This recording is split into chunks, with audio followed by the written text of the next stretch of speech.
राजीव की दुकान पे मोमोज खा खा के मेरे 2 मोमोज निकल आए थे। जब मैं बस में जा रहा था, मेरे पास में एक सुंदर लड़की भी खड़ी थी। सामने कुछ ठरकी लौंडे खड़े थे और उन लौंडों की नजरें मेरी छाती पे थी। कैरेटीन होता है ना? हाँ, क्रिएटिन। हाँ, वही वो शैम्पू में भी रहता है, वो शैम्पू में भी रहता है, वो में भी रहता है वो। हाउ टू मेक बॉडी, नहीं, Hulk type body at home without any workout. तो पिछले 2 सालों से मैं जिम जाने का सोच रहा हूँ, पर अनफॉर्चुनेटली मेरे को टाइम ही नहीं मिल रहा था। राजीव मोमोज के यहाँ पे लाइनें इतनी लंबी लगने लग गई थी। मैं घर से निकलता तो जिम जाने के लिए था, पर राजीव ने जिम के जस्ट सामने दुकान खोल ली थी। अब राजीव की दुकान पे लाइनें लगती हैं और वो लंबी लाइन जाके खत्म हो रही होती है जिम के गेट पे। जिम से आते हुए तुम अपने आप उस लाइन में लगे हो। बेचारे हल्क जैसे लौंडे 5-5 घंटे कसरत करने के बाद पनीर मोमोज खा रहे हैं। पनीर है इसमें, ये देखो, protein. Rajiv daily up down करता था नेपाल से यहाँ तक, वो भी सपरिवार। राजीव की दुकान पे मोमोज खा खा के मेरे 2 मोमोज निकल आए थे, पर मेरे को उतना फर्क नहीं पड़ता था इन चीजों से। उस एक दिन तक जब मैं बस में जा रहा था, मेरे पास में एक सुंदर लड़की भी खड़ी थी। सामने कुछ ठरकी लौंडे खड़े थे और उन लौंडों की नजरें मेरी छाती पे थी। उस दिन मेरे को 2 चीजें रियलाइज हुई। पहला तो ये कि हमारे शहर में लड़के भी सेफ नहीं है, और दूसरा ये कि गड्ढे बहुत है हमारे एरिया में। देख। क्या है ये? मेरे को जिंदगी में पहली बार मोटापे का एहसास हुआ। ओ भैया उतर जाओ, आगे आपका स्टार। नहीं भैया, मेरे को आगे जिम पे उतार देना। जिम जाके मेरे को पता चला कि इनके अलग ही चोचले चल रहे हैं। तुम्हारे जूते पे हल्की सी भी धूल मिट्टी नहीं लगी होनी चाहिए। एक लौंडा जने कहाँ से गोबर में खड़ के आया उसका जूता, वह जिम की चढ़ाव पे ही साफ कर रहा है। ट्रेनर जिम के गेट पे खड़ा खड़ा देख रहा है उसको। अंदर घुसने के पहले सबके जूते चाट के चेक करता है वो। कुछ है? मेरे को ऐसा लगता है कि बॉडी और दिमाग इनवर्सली प्रोपोर्शनल होता है। कभी देखा है तुमने किसी इंसान के पास बॉडी और दिमाग दोनों? तुमको चूज करना पड़ता है बॉडी और दिमाग में से एक चीज, पर बात ये है कि वो चूज करने के लिए भी तो दिमाग चाहिए।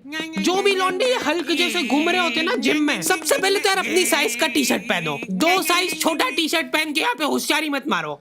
ऐसा लगता है दिमाग बेच के प्रोटीन पाउडर लेके आए हैं। जिम करने के पहले प्रोटीन पी रहे, जिम करते करते प्रोटीन पी रहे, जिम के बाद भी प्रोटीन पी रहे, उसके बाद भी तुमको बॉडी दिखाने के लिए 2 साइज छोटा टी शर्ट पहनना पड़ रहा है। जिम में लौंडे लोग ड्रग डीलर जैसे मिलते हैं। बैकग्राउंड में न जाने कौन सा पंजाबी गाना चल रहा है और यहाँ पे 2 लौंडे हाथ मिलाने की कोशिश कर रहे हैं। एकदम कोऑर्डिनेशन चाहिए यार जिम में हाथ मिलाने के लिए। पिछली बार मैंने जिम इसीलिए छोड़ा था क्योंकि ट्रेनर ने मेरे से हाथ नहीं मिलाया था। मैंने उसके लिए दोस्ती का हाथ आगे बढ़ाया था, इग्नोर कर दिया उसने मेरे को, क्योंकि उसका पूरा ध्यान लड़कीबाजी में था।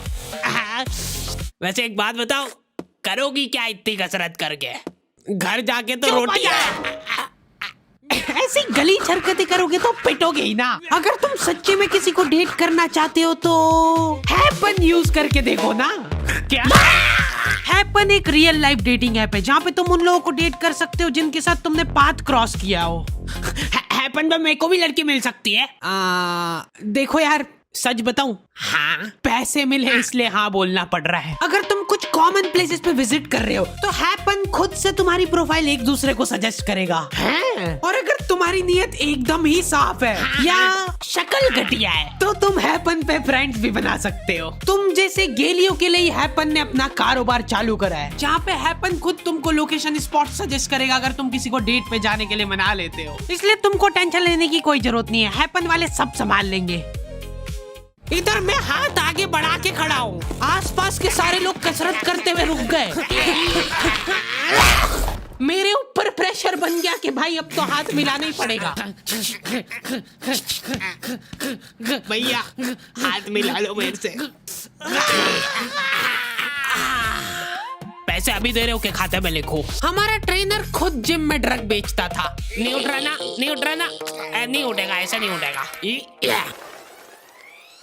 अब उठाओ। एक एक मोटा आदमी डेली 10 मिनट ट्रेडमिल चला के हाथों हाथ वजन चेक करता है, उसके बाद 5 मिनट साइकिल चलाएगा, फिर वजन चेक करेगा। वो रियल टाइम में वजन घटते हुए देखना चाहता है।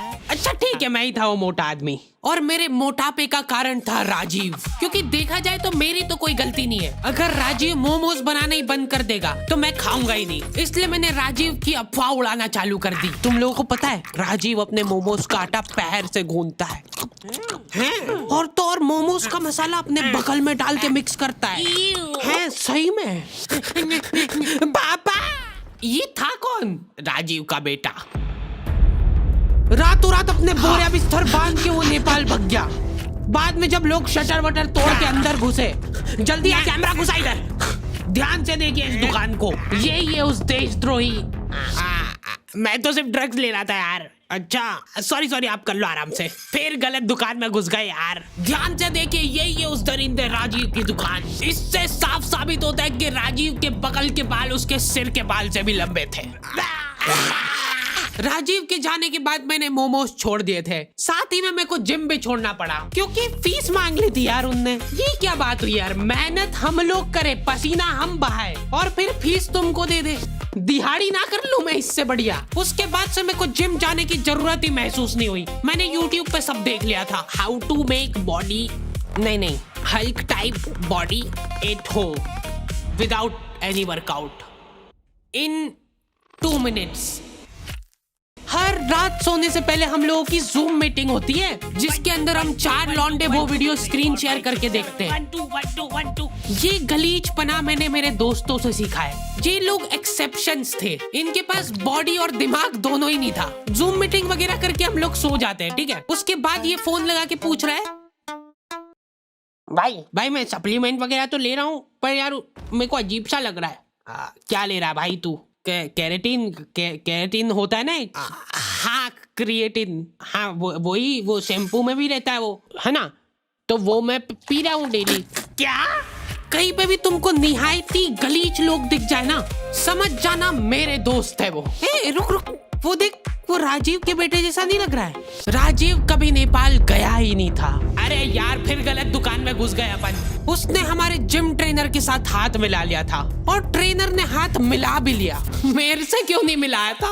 अब ये लोग साथ में मिलके मोमो में ड्रग डाल के बेचते हैं। और न जाने कहां से राजीव का बच्चा मिल गया मेरे गलीच दोस्तों को। कहां से लाया ये पतंग?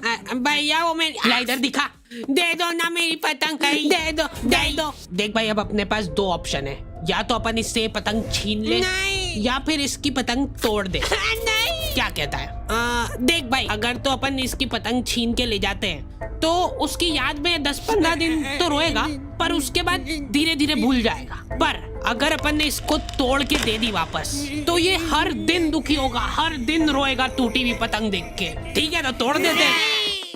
मैं एकदम प्रो हुआ करता था पतंग उड़ा के, अगर कोई मेरे को दे दे तो उसको नीचे लाने में। हाँ पीछे जा, और हाँ अब दे उड़ंची,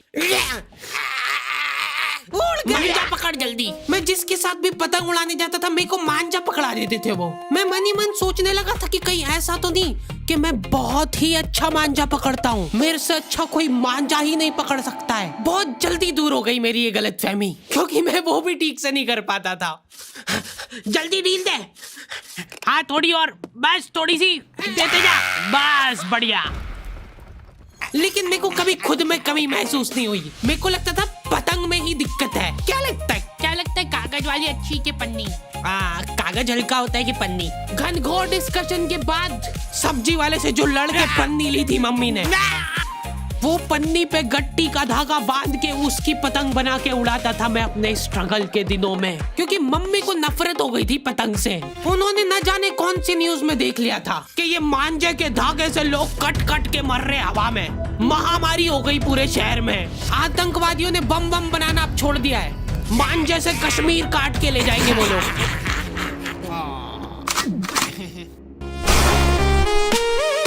ओके, तो दी एंड हो चुका है।